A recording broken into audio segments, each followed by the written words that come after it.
That was the sound of the ODC 2800, Cherry Audio's latest and incredible sounding virtual instrument. My name is Mike Martin, and it's an honor to give you a tour of their latest product. It's a faithful sonic recreation and reimagining of the ARP Odyssey synthesizer. This is also a continuation of Cherry Audio's tribute to the visionary synth pioneer Alan R. Pearlman, commemorating the 100th anniversary of his birth. The ARP Odyssey was originally introduced in 1972 as a portable stage alternative for the larger and certainly more cumbersome ARP 2600. And unlike the 2600, the Odyssey didn't require any patch cords. So the portable, powerful, and accessible nature of this design, not to mention its unique sound quality, made it a favorite for performing artists like Herbie Hancock, George Duke, Chick Corea, later bands like Ultravox, Gary Newman, Nine Inch Nails, and countless others. In the ODC 2800, Cherry Audio has meticulously replicated all aspects of the ARP Odyssey. All three revisions are represented here: the 1972 Mark I, the 1975 Mark II, and the 1978 Mark III. And of course, Cherry Audio has also enhanced and expanded the functionality and modulation options of this virtual instrument.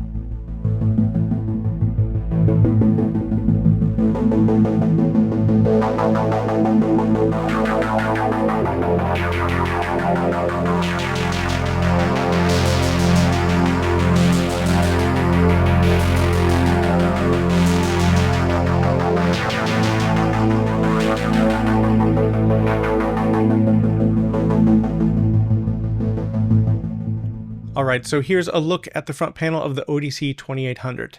And before we get into the sound of the instrument, I want to show you just a few new things in regards to the user interface. Starting on the bottom left, we have a switch here that allows you to switch from this view that shows the keyboard to a view that shows the effects and the effects modulators. So we've got this great control panel here we can have up instead of the keyboard view. With the keyboard view in display, we also have view of the Arpeggiator and an Aftertouch modulation section over on the right, which we'll get to in just a few minutes. But having these effects instantly accessible this way while still having all of the controls of the synth available is really outstanding. So I mentioned earlier that the ODC 2800 has all three revisions of the ARP Odyssey represented here. So up here in the filter section, there's a revision switch. 1, the white face; 2, the black and gold; and revision 3 here with the orange and black. So this is changing the filter style. There's 3 distinct filters being used here. You can switch between those. Now, if there's one of the user interfaces that you prefer, perhaps you find this one easier on the eyes in the revision 3, you can lock this user interface this way. And then the switch could be switched back to the revision 1 if you choose the sound of that filter. And this is a way, regardless of which preset you're using, that you can keep the look and style of the instrument to the way you want. So let's dive into the oscillator section on the ODC 2800. So if you're not familiar with the Odyssey, this might take a little getting used to. It did for me as well. So on the right hand side, this is where we have a mixer section, and we control the volume levels of our different oscillators or our noise generator. Right now I only have VCO1 turned up, and just below that we have the switch, the toggle switch between our sawtooth and square wave. On many synthesizers you'd find that over where you tune your oscillator. Here it's in 2 different sections. Now, tuning this oscillator is done in the upper left of the user interface. Now, this coarse slider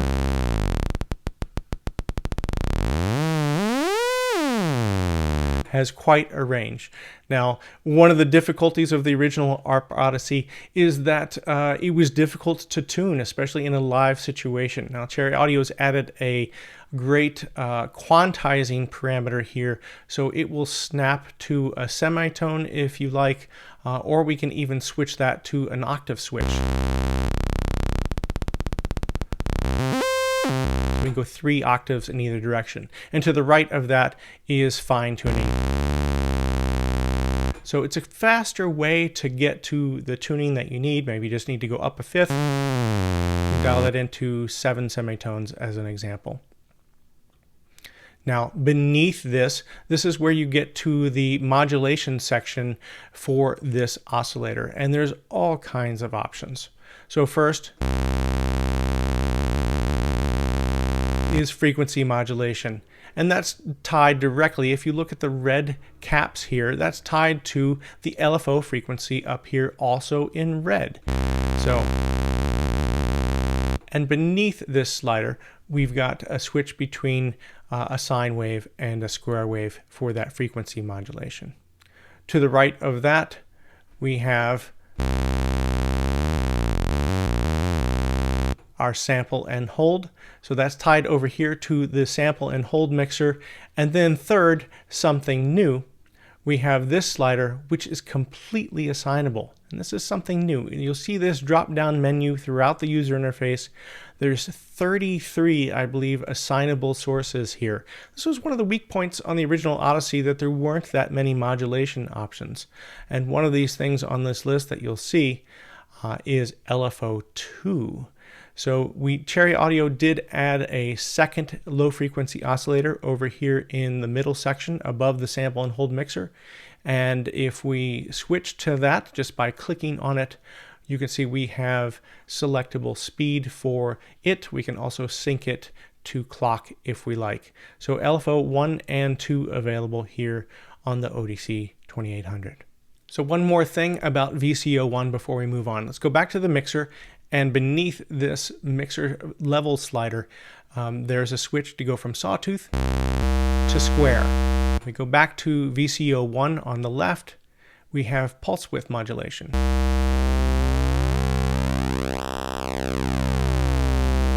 So that's completely variable, and we have modulation capability. So let's turn this up maybe to 70%.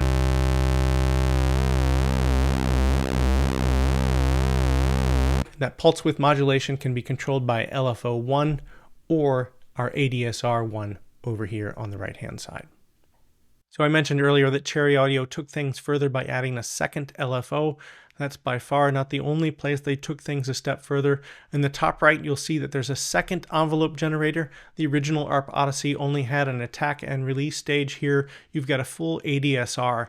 Just beneath that, you have some other options here for VCO drift, giving you some nice detuning randomization there between oscillators, particularly useful in the polyphonic modes.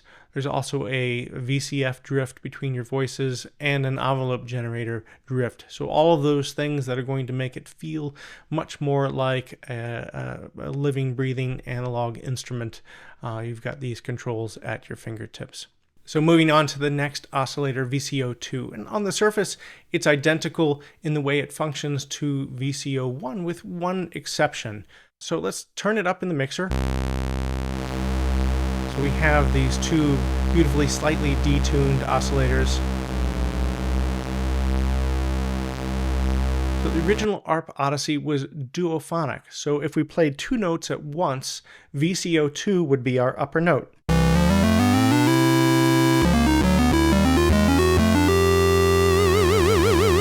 Get the idea. So we hear that square wave from VCO2 on top. One of the other signature sounds of the ARP Odyssey is when we sync oscillator 2 to oscillator 1. So there's a sync switch up here. I've now synced it. So we're now using that coarse tuning.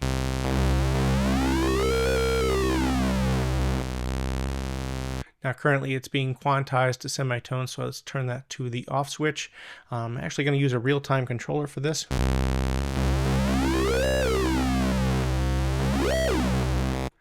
Even better, let's use the frequency modulation section below. So I can set this to sample and hold or ADSR 1. And now by adjusting ADSR 1, adjust the decay time here. I think we've all heard that sound before. So oscillators 1 and 2, pretty great. But Cherry Audio took things a step further and added a third VCO. So with VCO3, let's turn it up. We could add a sub oscillator by taking it down an octave.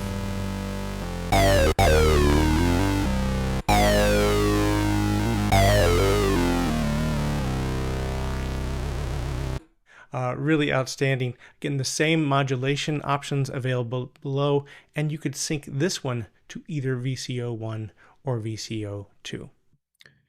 Moving on to the all-important filter section, as mentioned, the ODC 2800 represents all three revisions of the filters found in the ARP Odyssey over the years, starting with the 4023 filter, which is a 12 dB per octave filter. Let's take a listen.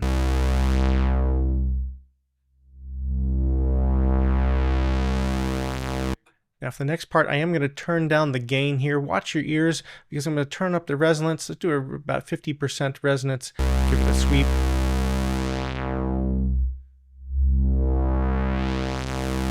Increase the resonance even more.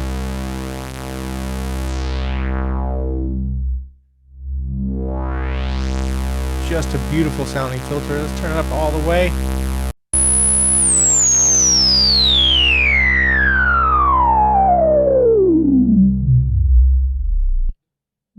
Really outstanding sound. Let's turn that resonance back off and switch to filter number 2. So the Rev 2 has the 4035 4-pole ladder filter, very similar to Moog, and there's a little bit of issue there, and they later had to revise it a third time. Let's give a listen to this one.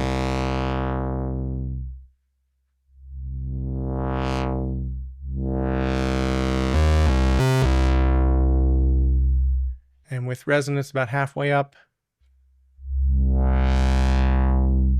And again, watch your ears. I'm going to turn the resonance all the way up. This one will self-oscillate.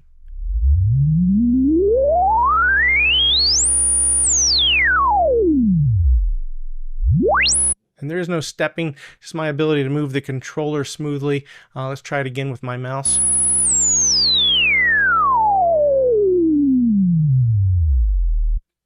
Now you notice with the resonance turned up, there's a little bit of loss in bass. That's again accurate to the original, but Cherry Audio has included a bass gain compensation here, which will help with that as well. So we don't lose as much low end when the resonance is introduced. Moving on to the third filter, this is the 4075, also a 24 dB 4-pole cascading filter.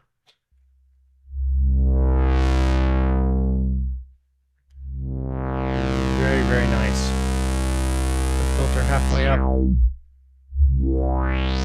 And the resonance all the way up. Again, watch your ears. I'll do that sweep again with the mouse. A little bit smoother.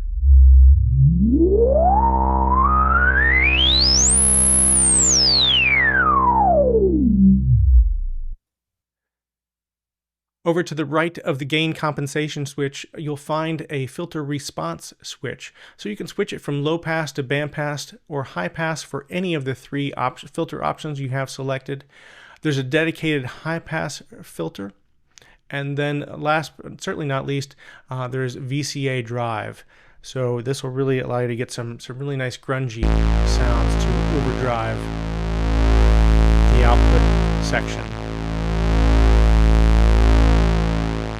Really beautiful overdrive before you even get to the distortion effects that you'll find in the dedicated effects section.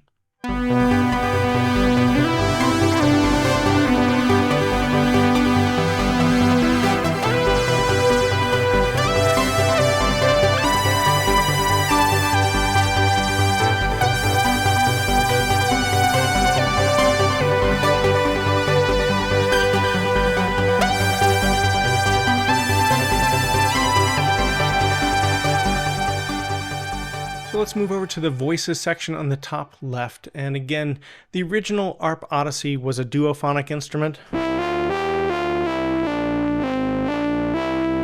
Really provided some interesting sounds for lead instruments. Cherry Audio, in their own unique way, has made some wonderful additions here. We can make the sound completely mono, but we can also expand the number of voices here in unison. So this single sound can go from one voice to 4 to 8 or 16 with adjustable detune for that sound. You can also make it mono legato, great for bass sounds, or fully polyphonic with, again, your choices of 4, 8, or 16 voices available.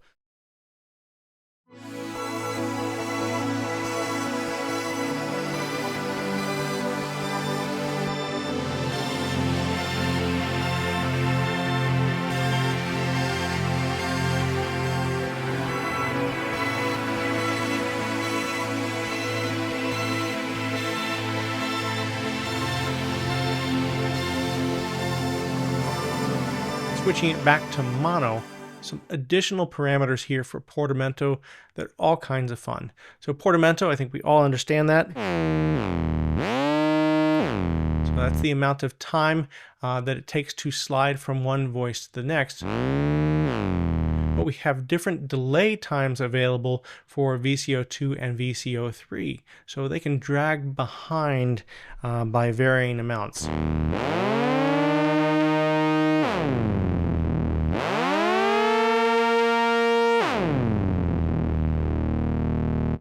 Sticking with this same patch, don't want to overlook one of the other signature elements of the ARP Odyssey, and that's the fact that we had, in addition to the noise generator, and I'm going to come back to the noise generator as well, because there's some other options there, but we can switch this to ring modulator. So I'm going to turn down the volume of the oscillators 1 and 2, we turn up the ring modulator, and with this sound, with those voices sliding around the way they are,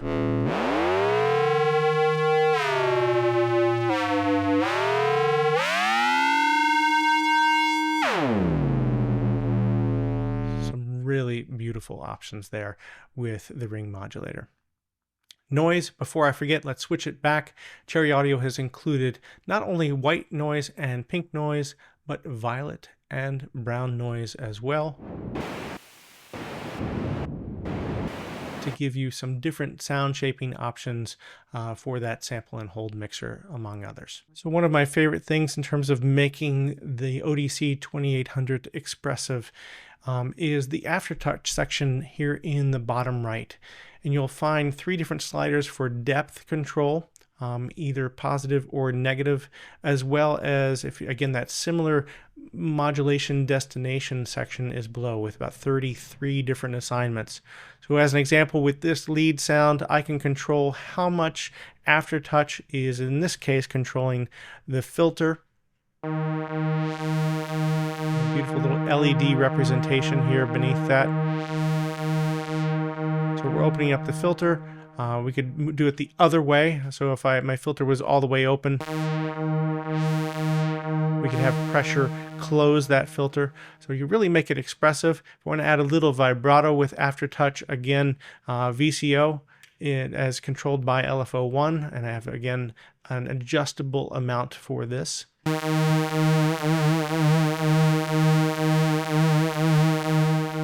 All kinds of destinations here that you can choose from to modulate this sound in real time and come up with a beautiful performance. So the Aftertouch section is outstanding. It'll respond, by the way, to channel Aftertouch or polyphonic Aftertouch if you have a keyboard that is equipped with that.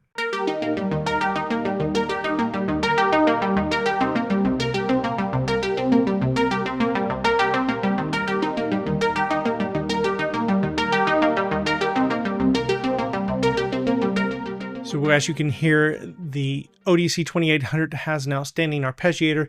This is directly inherited from Cherry Audio's most recent release, Yellow Jacket. So let's just take a quick look. Down here we have our primary on-off switch.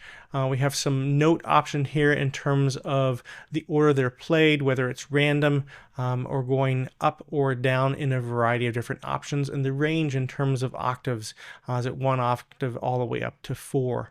Of particular interest here, there's a chance parameter. So you can choose, if you reduce this slider, you reduce the chance of a note being played, again, adding some randomness.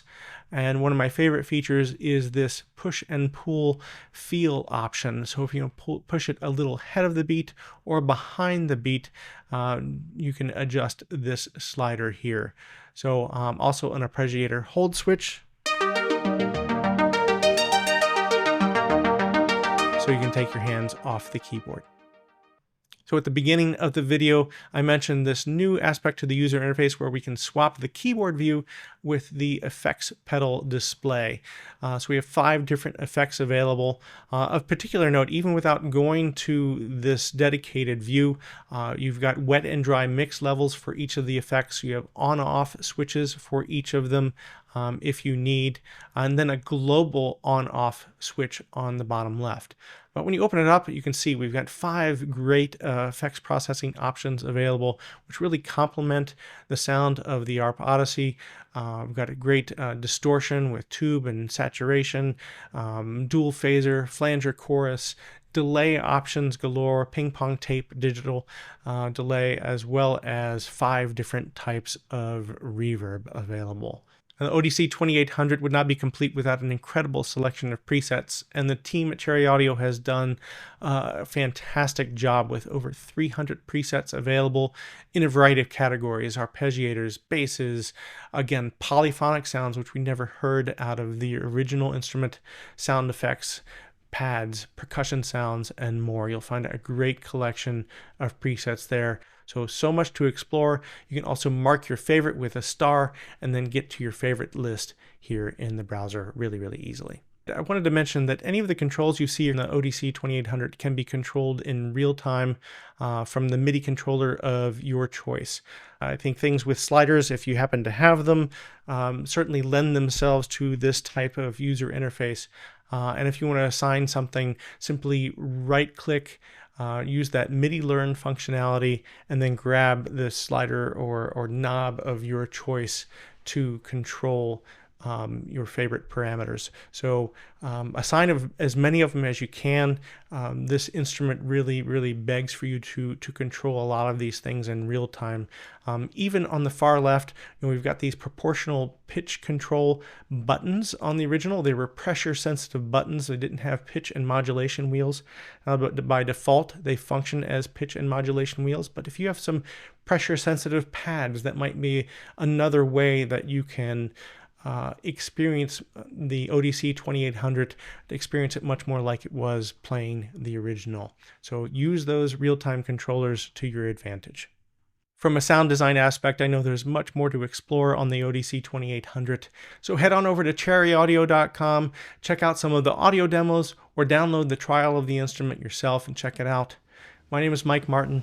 Thank you so much for watching. See you again soon.